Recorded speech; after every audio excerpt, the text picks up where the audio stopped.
Mem akan memberikan penjelasan singkat saja mengenai agreement dan disagreement. Sebenarnya kamu sudah tuliskan ini kemarin di tugas kamu yang sudah dikumpul dalam minggu yang lalu. Nah, mem hanya singkat saja untuk memberikan perbedaan antara agreement dan disagreement.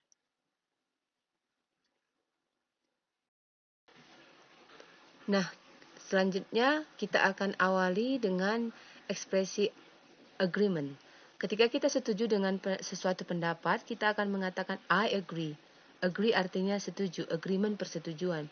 Nah, agreement tujuannya adalah ekspresi yang diucapkan ketika kita setuju dengan pendapat seseorang.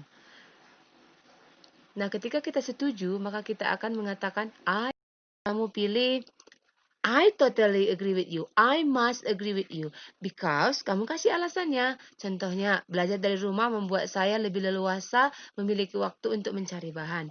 Tetapi ada siswa yang berkata, I disagree. Dalam artian dia berkata, saya tidak setuju bahwa belajar dari rumah itu menyenangkan. I disagree with you. Jadi, ketika ada suatu opini atau pendapat disampaikan atau kalimat, maka akan ada dua sisi. Yang pertama adalah agree dan yang kedua adalah disagree. Nah, ketika kamu menyampaikan I agree, kamu pakai kamu pakai ekspresi yang tadi yang saya katakan, kamu pilih di antara itu dan kemudian menyampaikan disagree juga kamu pilih yang mana yang kamu suka. Semuanya itu memiliki arti yang sama dan tujuan yang sama. Dengan mengatakan I don't think so. Menurut saya belajar dari rumah itu sangat tidak efektif atau itu membuat saya kesulitan. Saya tidak bisa bertanya langsung kepada guru. Contohnya seperti itu. Nah, contoh yang selanjutnya adalah seperti yang ada di slide ini. I think full day school system in our country is not effective. Lalu siswa yang perempuan mengatakan, we are both in the same side. I also think that it would be difficult to implement this system in Indonesia. Jadi di atas dimulai dulu sama siswa yang laki-laki, dia mengatakan bahwa sekolah sehari penuh adalah sistem yang tidak efektif diterapkan di negara kita.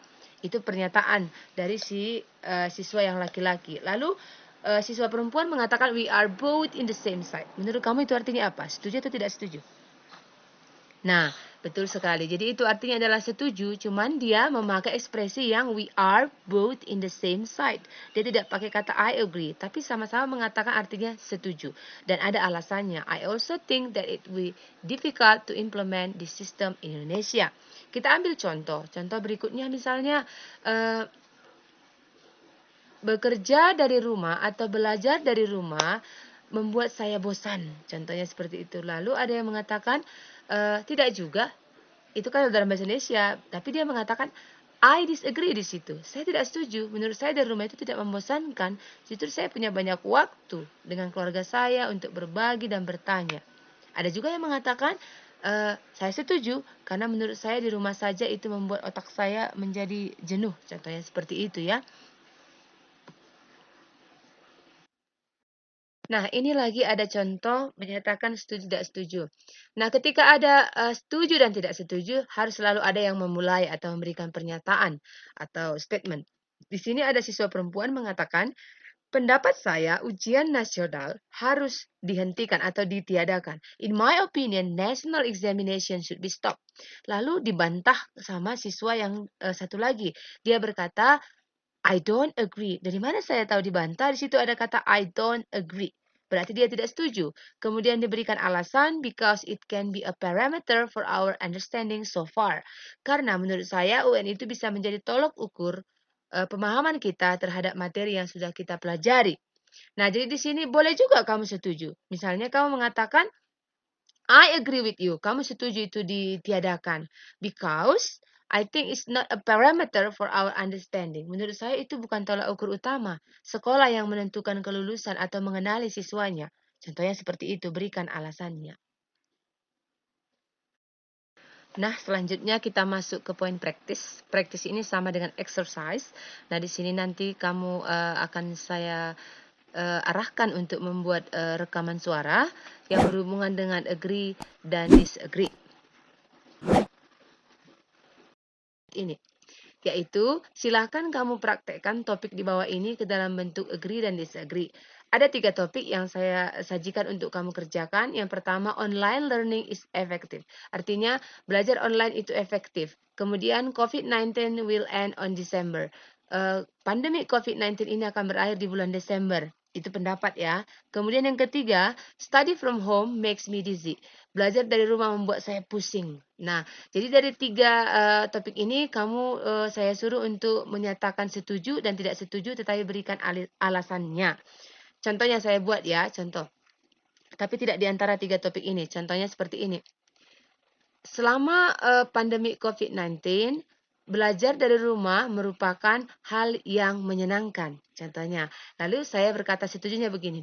I agree with you because saya setuju denganmu. Tapi pakai bahasa Inggris ya. I agree with you because study from home makes me enough time to find any uh, resource untuk menemukan sumber yang lain pelajaran saya. Lalu yang kalimat berikutnya kamu ulang lagi, kamu katakan I disagree with you because kasih lagi alasannya. Jadi ada 3 topik di sini, berarti setiap topik terdiri atas agree dan disagree. Maka otomatis satu topik ada 2 ekspresi, yaitu ekspresi agree dan ekspresi disagree. Kemudian karena dia 3 topik, maka 3 kali 2 ada 6. 6 penyampaian ekspresi akan kamu lakukan. Nah, jawabannya tidak kamu tuliskan, tapi kamu rekam suaramu melalui WA, lalu kamu kirimkan ke WA Group. Saya tunggu hasil rekamanmu untuk menjadi penilaian bagi saya.